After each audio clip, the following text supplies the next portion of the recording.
আবুধাবিতে পবিত্র রমজান উপলক্ষে মাহমুদ আজম real estate and ম্যানেজমেন্টের উদ্যোগে ইফতার ও দোয়া মাহফিল অনুষ্ঠিত হয়েছে। সংযুক্ত আরব আমিরাত প্রতিনিধি মাহবুব সরকার জানান, মঙ্গলবার সংযুক্ত আরব আমিরাতের রাজধানী আবুধাবির গ্র্যান্ড কন্টিনেন্টাল হোটেলে আয়োজিত এই অনুষ্ঠানে সভাপতিত্ব করেন কোম্পানির প্রতিষ্ঠাতা ও পরিচালক মোহাম্মদ মাহমুদ আজম খান সিআইপি। এতে অতিথি হিসেবে উপস্থিত ছিলেন বাংলাদেশ সমিতি সংযুক্ত আরব আমিরাতের সভাপতি প্রকৌশলী মোয়াজ্জেম হোসেন, বিমান বাংলাদেশ এয়ারলাইন্স ইউএই আঞ্চলিক ব্যবস্থাপক মোহাম্মদ শাহাদাত হোসেন ও কর্মকর্তাবৃন্দ, জনতা ব্যাংক আবুধাবি শাখার কর্মকর্তাবৃন্দ,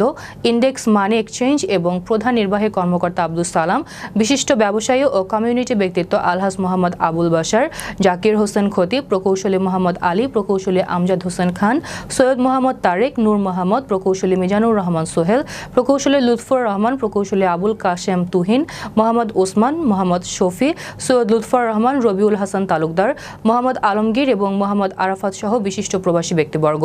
অনুষ্ঠানে পবিত্র মাহে রমজানের গুরুত্ব ও তাৎপর্য শীর্ষক আলোচনা ও দোয়া মাহফিল পরিচালনা করেন মাওলানা মোহাম্মদ মাহমুদ শাহ। আল্লাহ রাব্বুল আলামিন বলছে যে আমার বান্দা যদি রোজা রাখে আমি এই বান্দার সমস্ত গুনাহগুলো ক্ষমা করে দিব এবং এই রোজার বিনিময়ে আমি নিজে যা জানি